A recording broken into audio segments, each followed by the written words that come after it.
Hello friends, मेरे YouTube channel में आप सभी का स्वागत है। दोस्तों, आज के वीडियो में हम बात करने वाले हैं क्लास 9th का जो पेपर है मैथ्स का, गणित का पेपर, उसके बारे में।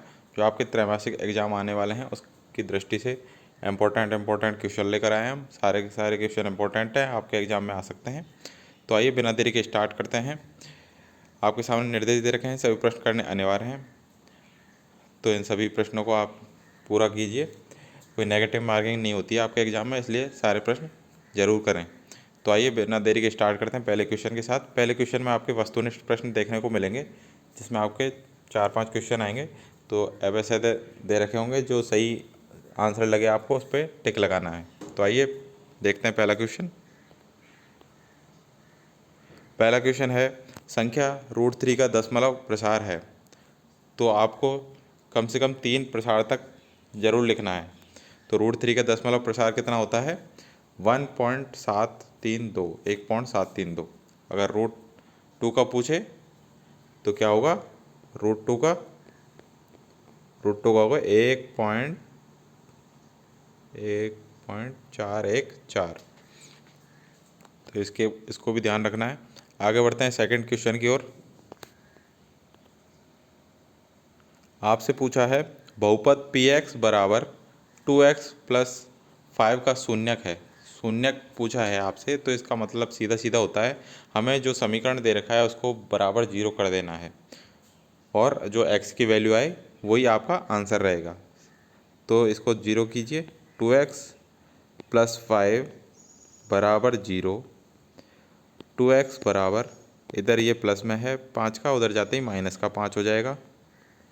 इधर x 2 के साथ मल्टीप्लाई है, 2 उधर जाते ही डिवाइड हो जाएगा, साइन चेंज हो जाते हैं। तो x की वैल्यू क्या आई? -5/2। तो ऑप्शन नंबर ब हमारा करेक्ट आंसर रहेगा। अगर आपको इक्वल के उधर क्या ले जाते हैं और कैसे निशान चेंज हो जाते हैं, तो वो एक बार बता देते हैं। अगर बराबर के इधर प्लस है तो बराबर के उधर जाते ही ये माइनस हो जाएगा। अगर इधर माइनस है तो उधर जाते ही ये प्लस हो जाएगा। अगर मल्टीप्लाई है तो उधर जाते ही ये डिवाइड हो जाएगा, और अगर इधर डिवाइड है तो उधर जाते ही ये मल्टीप्लाई हो जाएगा। इस तरीके से आपको करने हैं सारे। बढ़ते हैं थर्ड की तरफ। समीकरण 2x + 3y बराबर 12 के हल हैं। ये हाल नहीं है, हल हैं। तो इसमें हल पूछा है, तो आपको एक बार x की वैल्यू डालनी है, एक बार y को 0 मानना है और एक बार x को 0 मानना है, और इसके मान निकालने हैं। तो देखिए, अगर हमने y को 0 रखा तो ये पूरी वैल्यू हो जाएगी 0, और x को 0 रखा तो वो उसकी वैल्यू हो जाएगी 0। इस तरीके से भी निकाल सकते हैं, और इसके अलावा हम और भी वैल्यू डाल सकते हैं और हमारा मान आ जाएगा। तो इसका जो आंसर रहने वाला है वह रहने वाला है उत्तर 3,2, यानी कि ऑप्शन नंबर स। नेक्स्ट है फोर्थ नंबर, सभी प्रेक्षणों का योग प्रेक्षणों की कुल संख्या बराबर है। आपको समीकरण दे रखा है, प्रेक्षणों का योग दे रखा है आपको, और बटे में उनकी संख्या दे रखी है। तो ये क्या होता है? माध्य होता है। बहुलक क्या होता है? आपको जितनी भी संख्या दे रखी हैं उनमें सबसे ज़्यादा जो संख्या आ रही है वो उस जो संख्याएं दे रखी हैं उनका बहुलक होगा। जैसे आपको दे रखा है 1 1 2 3 1 2, तो इसमें सबसे ज़्यादा क्या है? 1 आ रहा है 3 बार। तो आपका बहुलक क्या हुआ? बहुलक आपका आंसर हुआ 1। इस तरीके से आपको करना है। और जो ये समीकरण दे रखा है आपको, फॉर्मूला, ये आपको याद रखना है।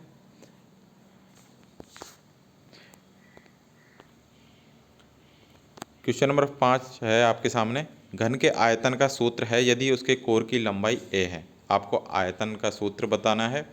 घन के आयतन का सूत्र, तो घन का आयतन होता है a³, क्योंकि यहाँ पर हमारे लंबाई क्या दे रखी है? a दे रखी है, तो a का क्यूब कर दिया। a की जगह कुछ भी देता हमको, x देता तो x³ हो जाता। मान लीजिए 4 दे रखा है हमको लंबाई, तो 4 का क्यूब। तो क्यूब का मतलब क्या होता है? 4 × 4 × 4, 3 बार 4 का मल्टीप्लाई। इस प्रकार a³ का मतलब क्या हुआ? a × a × a। तो ये घन के आयतन का सूत्र है a³, याद रखना है आपको। जो आपके न्यूमेरिकल आएंगे उनमें काम आ सकते हैं। तो आइए बढ़ते हैं सेकंड क्वेश्चन की ओर। उससे पहले आप सभी से रिक्वेस्ट है कि जिन्होंने चैनल को अभी तक सब्सक्राइब नहीं किया है प्लीज़ सब्सक्राइब कर लें और नोटिफिकेशन बेल को ऑन कर लें, जिससे आपको हर वीडियो की अपडेट टाइम से मिल सके। और डिस्क्रिप्शन में हमारे टेलीग्राम चैनल का लिंक है, उसे भी फॉलो करके रखें, जिससे वहाँ से आपको सारी अपडेट और PDF वगैरह मिल सके। तो आइए बढ़ते हैं आगे।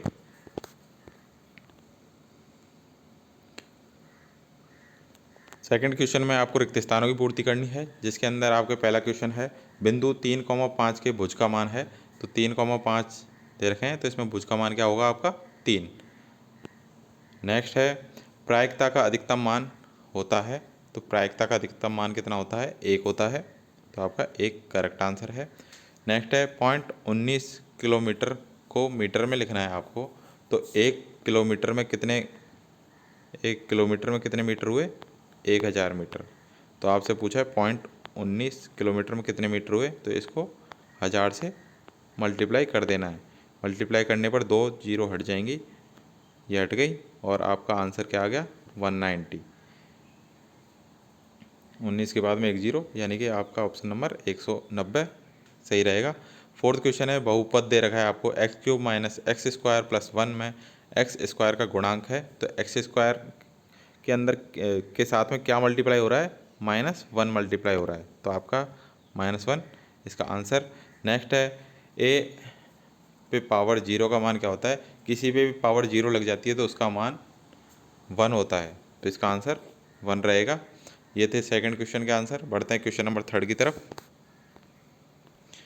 अगर आपको आंसर लिखने हैं तो यहाँ से लिख सकते हैं आप सभी के आंसर। ये देखिए लिख लीजिए, इसका स्क्रीनशॉट ले लें। बढ़ते हैं नेक्स्ट क्वेश्चन की ओर।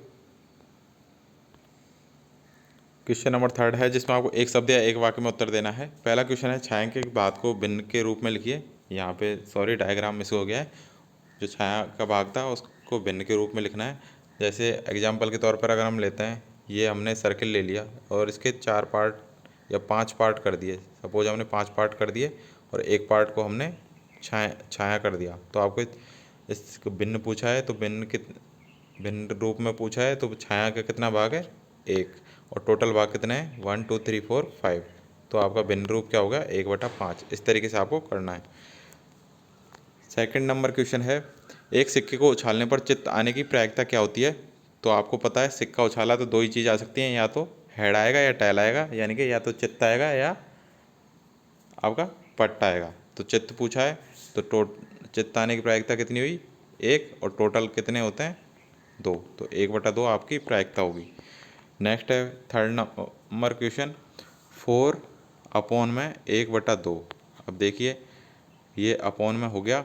अगर आपको ऐसे भिन्न वाले आ जाएं तो आप कैसे कर सकते हैं 4, अब इसको क्या करना है आपको उल्टा कर देना है और मल्टीप्लाई कर देना है। उल्टा करने का मतलब क्या हुआ 1/2 को कर दीजिए 2/1, तो इसका आंसर क्या हो गया 8। नेक्स्ट है 4 नंबर 1/4 को दशमलव के रूप में लिखिए। तो 1 में 4 का भाग देना है। 4 का भाग देने पर आप पाएंगे आपका आंसर आएगा 0.25। नेक्स्ट क्वेश्चन है 5 नंबर शंकु के आयतन का सूत्र क्या है। तो शंकु के आयतन का फॉर्मूला बताना है आपको। शंकु का आयतन कितना होता है, तो 1/3 πr² h, यह आपका फॉर्मूला हुआ। बढ़ते हैं क्वेश्चन नंबर 4 की तरफ। अब आपके लॉन्ग क्वेश्चन स्टार्ट होने वाले हैं, तो इन सभी क्वेश्चनों को देख लें एक बार। इनके सारे आंसरों के आप स्क्रीनशॉट ले सकते हैं। अगर आपको समझ में नहीं आया सिर्फ आंसर देखना है। कई स्टूडेंट ऐसे होते हैं जिनको सिर्फ आंसर से मतलब होता है, एग्ज़ाम में भी वो ऐसे ही बोलते हैं कि मुझे सिर्फ आंसर बता दे, उनके लिए हैं। तो ये आप आंसर लिख सकते हैं। आगे बढ़ते हैं।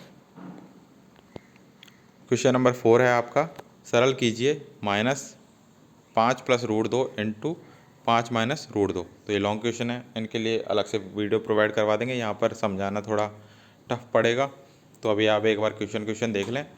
और अगर आपको जितने भी क्वेश्चन हैं एग्जाम्पल के अंदर मिल जाते हैं या एक्सरसाइज के अंदर मिल जाते हैं, तो वहाँ से भी आप देख सकते हैं एग्जाम्पल वाले, तो आपको आसानी रहेगी। और आपसे एक चीज़ ज़रूर कहनी है कि जितने भी आपकी बुक में एग्जाम्पल दे रखे हैं उन्हें ज़रूर देखें, क्योंकि एग्ज़ाम में एग्ज़ाम के अंदर अधिकतर एग्जाम्पल से ही क्वेश्चन आते हैं। तो 5th क्वेश्चन हुआ आपका 8 √5 को 2 √3 से भाग दीजिए। नेक्स्ट है 6 नंबर क्वेश्चन, कार्तीय तल में बिंदु -4, 5 व 5-3 का स्थान निर्धारण कीजिए। तो आपको कार्तीय तल में निर्धारण करना है। सारे इजी क्वेश्चन है, लेकिन अभी यहाँ पर बताएंगे हम कार्तीय तल करेंगे और उसमें सेट करेंगे तो आपके पूरे क्वेश्चन छुप जाएंगे, तो बाद में बता देंगे। देखते हैं क्वेश्चन नंबर 7। क्वेश्चन नंबर 7 है, कार्तीय तल में किसी बिंदु की स्थिति को निर्धारित करने वाली क्षैतिज और ऊर्ध्वाधर रेखाओं के नाम क्या हैं। क्वेश्चन नंबर 8 है, उपरोक्त आयत का क्षेत्रफल क्या होगा। आयत का क्षेत्रफल पूछा है, इजी है, लंबाई इंटू चौड़ाई। क्वेश्चन नंबर 9 है, हर का परिमेकरण कीजिए। तो आपको हर क्या है, इसमें ऊपर वाला अंश होता है, नीचे वाला हर होता है। तो हर है यहाँ पर √7 - 2, इसका आपको परिमेकरण करना है। प्रश्न संख्या 10 है, समीकरण 8x + 6 = 2x + 24 को हल कीजिए। अभी आपको बताया था, बराबर वाली संख्या जो प्लस में होती है वो माइनस में हो जाती है। इस तरीके से आपको करना है, एक्स को एक जगह रख दीजिए और संख्या को एक जगह कर दीजिए और बाद में इनके x का मान निकाल लीजिए। प्रश्न संख्या 11 है, निम्नलिखित रेखीय समीकरण को ax + by + c = 0 के रूप में व्यक्त कीजिए और a, b, c का मान बताइए। जहाँ पर -2x + 3y = 9.35। प्रश्न संख्या 12 है, आकृति में यदि x + y = w + z है तो सिद्ध कीजिए कि AOB एक रेखा है। प्रश्न संख्या 13 है, यदि किसी समांतर चतुर्भुज का आधार 4 सेंटीमीटर तथा शीर्ष लंब 1.5 सेंटीमीटर है तो समांतर चतुर्भुज का क्षेत्रफल ज्ञात कीजिए। प्रश्न संख्या 14 है, प्रथम 5 प्राकृत संख्याओं का माध्य ज्ञात कीजिए। तो आपको प्राकृत संख्याएं देखनी है, प्रथम 5, और उनका माध्य निकालना है। माध्य क्या होता है, अभी आपको बताया था, सभी संख्याओं का योग बटा जितनी संख्या दे रखी है वो। तो संख्या आपको 5 दे रखी हैं और उनका टोटल आपको ऊपर लिखना है, डिवाइड कर देना है और माध्य निकाल लेना है। क्वेश्चन नंबर 15 है, आपको आंकड़े दे रखे हैं 14, 25, 14, 28, 18। आपको बहुलक ज्ञात करना है। अभी आपके वस्तुनिष्ठ प्रश्न थे, उसमें आपको बहुलक समझाया था। बहुलक होता है तो जितनी भी संख्याएं दे रखी हैं उसमें सबसे ज़्यादा कौन सी संख्या रिपीट हो रही है, यानी कि बार बार आ रही है। तो सबसे ज़्यादा देखिए 1, 2, ये 3 बार आया आपके 14, और ये 25 आपके आया सिर्फ एक बार, 28 आया आपके सिर्फ एक बार, 18 आया आपके 1, 2, 3 टाइम्स आपके 18 आया है, और आपके 17, 24, 23, 22 ये सब एक एक बार आए। तो इस तरीके से आप देख सकते हैं आपके बहुलक कौन कौन से हैं, 14 और 18। और अगर आप इसमें कोई मिसप्रिंट हो गया तो वो देख सकते हैं। तो ये थे सारे क्वेश्चनों के आंसर। आई होप आपको वीडियो अच्छा लगा होगा। वीडियो अच्छा लगा है तो वीडियो को लाइक और शेयर ज़रूर करें और चैनल को सब्सक्राइब करना ना भूलें। ये सारे क्वेश्चन इंपॉर्टेंट हैं, सभी को देखें, ढंग से याद कर लें, और जिनको समझ में नहीं आता है वो रट लें इनको। मिलते हैं नेक्स्ट वीडियो में। Thank you.